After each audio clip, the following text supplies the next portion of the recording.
오늘 보면 스가랴서 14장 1절부터 11절 말씀은 이스라엘을 회복시키기 위해서 하나님께서 전쟁을 일으키시고 또한 여호와께서 왕으로 통치하실 것임을 선언하시면서 특별히 그 가운데서 있어지는 자연적인 변화에 대해서도 말씀을 해주고 있습니다. 여호와의 날이 이를 것이다 라고 시작하는 이 1절 말씀처럼 14장에는 여호와의 날 혹은 그날이라고 명시되어진 종말과 관계되어지는 단어가 총 6번이나 등장을 하게 됩니다. 그날은 이스라엘을 심판하는 날이 되기도 하고 또한 이방을 심판하는 날이 되기도 합니다. 또 그날은 이스라엘을 구원하고 회복하는 날이 되기도 합니다. 그런 면에서 여호와의 날은 이중적인 의미를 가지고 있습니다. 먼저 1절에서 이야기하는 여호와의 날은 이스라엘의 심판의 날입니다. 그날에 내 재물이 약탈되어 네 가운데에서 나누이리라 라고 말씀합니다. 하나님께서 이방 나라들을 통해서 예루살렘을 약탈과 사로잡힘과 끊어짐의 대상이 되게 만들겠다는 것입니다.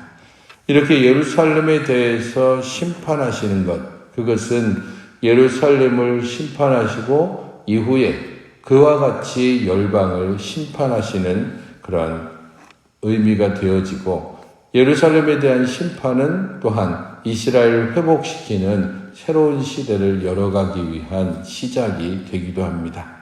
이스라엘은 고난을 당할 것입니다. 약탈을 당하고 또한 여인들이 죽고 아이들도 죽고 끌려가기도 하는 그런 수치도 당하게 될 것입니다. 그런 가운데서도 그 남은 백성들이 살아나게 될 것이다 라고 하는 2절 후반절 말씀을 통하여서 하나님의 심판이 이스라엘을 멸망시키는 데 있지 않고 남은 자들을 통하여 다시 회복하시는 데 있다는 것을 보여주고 있습니다. 3절에서는 그때에 여호와께서 그 이방 나라들을 치시되 전쟁 날에 싸운 것 같이 하리라 라고 말씀하심으로써 하나님께서 이방 나라들을 심판하시는 것을 이스라엘을 심판하시는 것처럼 하시겠다라고 말씀합니다. 하나님께서 자기 백성 이스라엘을 하나님의 말씀과 온전히 순종치 않을 때에 심판하셨던 것처럼 열방들을 또한 심판하시는 그러한 모습을 보여주는 것입니다. 이스라엘이 이렇게 고난받은 후에 다시 회복해가는 과정에 대해서는 아모스나 요엘, 이사야, 미가 등 여러 선지자들이 그 예언을 통하여서 계속해서 말씀을 했던 부분이기도 합니다. 이스라엘이 다시 회복되기 위해서는 그들의 죄악을 심판받고 징계받는 과정이 필요하다는 겁니다. 바로 그것을 위해서 여호와께서 오실 때에 어떤 일이 일어나는지를 4절, 5절에서 말씀하고 있는데 큰 지진과 같은 여호와의 임하심이 나타납니다. 감람산은 동서로 갈라져서 매우 큰 골짜기가 되어 절반은 북으로 절반은 남으로 옮겨질 것이다 라고 하는 이 말씀은 남과 북으로 뻗은 산이 동과 서로 나뉘어서 깊은 골짜기가 생길 정도의 엄청난 지진이 있게 될 것임을 암시해 줍니다.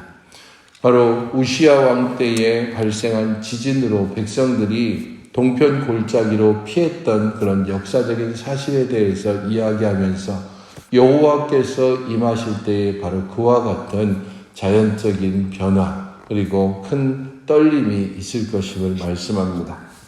지진이 발생한 골짜기 그리고 그 골짜기를 통하여서 왕이신 여호와께서 예루살렘으로 입성을 하시는 것입니다. 그래서 나의 하나님 여호와께서 임하실 것이요 모든 거룩한 자들이 주와 함께 가리라 라고 4절 후반절은 말하고 있습니다.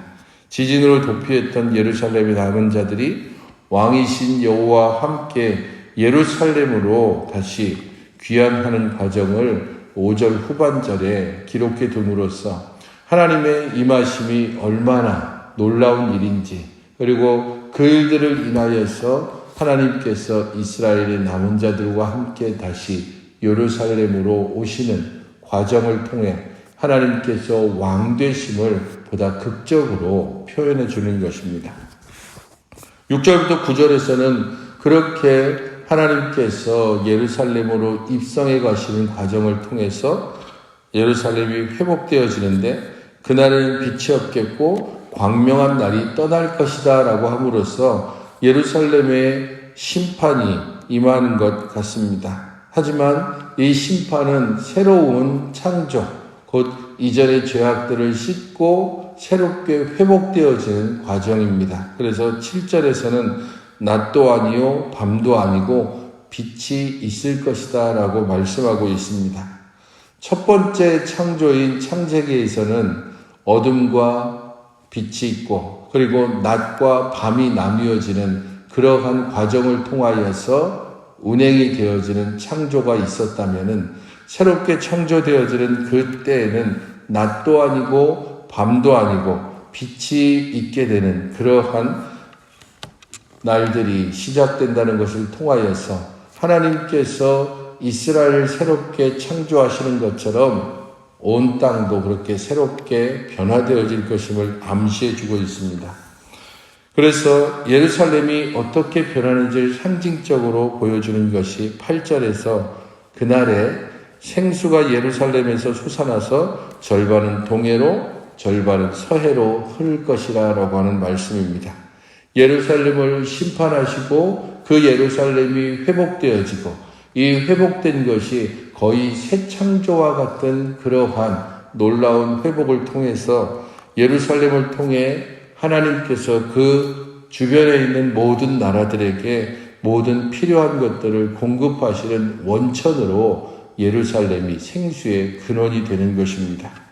더더군다나 이 생수는 여름이나 겨울과 상관없이 끊임없이 흘러내린다라는 것을 통해서 이스라엘의 번영과 축복이 일시적인 것이 아니라 지속적이고 영원하다는 것을 보여주고 있습니다. 생수의 근원이 되고 영원한 번영과 축복을 예루살렘이 받는 이유는 9절에서 말하는 것처럼 여호와께서 천하의 왕이 되시니 그날에는 여호와께서 홀로 한 분이시다라고 하는 것입니다. 여호와께서 왕이 되셔서 통치하시는 그날, 여호와께서 홀로 한 분이신 하나님으로 모든 백성들이 함께 나아올 수 있는 바로 그날이 되어지면 이 예루살렘이 복을 받게 되고 예루살렘을 통하여서 모든 나라들이 생수의 흘러내림을 경험하는 것 같은 복을 받게 된다는 것입니다. 그래서 회복된 예루살렘의 모습을 이전에는 여호와께서 오셨을 때에 큰 지진을 통하여서 백성들이 도망가고 피하는 그런 일들이 있었지만 10절부터 11절에서는 회복된 예루살렘의 모습에 대하여서 게바에서 림몬까지 온 땅이 아라바처럼 낮아질 것이다 라고 말하고 있습니다. 이 아라바 지역이라고 했을 때는 일반적으로 평지를 가리킵니다. 그래서 게바와 림몬과 같은 그러한 산지 지역이 아라바와 같이 평지가 될 것이다 라는 뜻입니다. 그런 것과는 대조적으로 예루살렘은 높이 들려서 그 본처에 있을 것이다 라고 말씀합니다. 예루살렘은 높이 들리게 되고 다른 모든 지역들은 평지처럼 낮아지게 될 것입니다. 예루살렘이 여호와의 통치의 중심 지역이 되고 그것을 통하여서 사람이 거주하고 다시는 저주가 없고 평안이 서는 그런 예루살렘의 모습은 높이 들려진 산처럼 아주 우뚝 솟아서 그 어떤 곳에서도 보일 수 있는 그러한 중심에 서서 예루살렘이 온 이스라엘뿐 아니라 그 모든 세상을 향하여서 생수의 강물을 흘려보내는 복의 원천이 되어집니다. 이것은 예루살렘이 이전의 죄악을 씻고 하나님께서 새롭게 하심을 통하여서 그렇게 새롭게 되어질 때 가능하게 되어집니다. 그러므로 우리가 하나님 앞에 나올 수 있는 것, 그것은 하나님의 놀라운 은혜 때문임을 기억하여 우리 하나님께서 우리를 어떻게 새롭게 하셨는지, 이 새롭게 되어진 몸으로 하나님께서 어떻게 우리에게 사명을 주셨는지를 기억하며 그 가운데서 사명을 생각하고 하루를 시작해야 할 것입니다. 기도하실 때에 고난을 통해서 회복되는 이스라엘처럼 고난의 때를 견디고 인내할 수 있는 믿음을 더하여 달라고 기도하시기 바랍니다. 또한 하나님께서 우리를 회복시키사 새롭게 이 땅 가운데 서게 하시는 은혜를 생각하며 오늘 하루 내게 주신 사명을 따라 살아갈 수 있는 믿음을 더하여 달라고 기도하시기 바랍니다.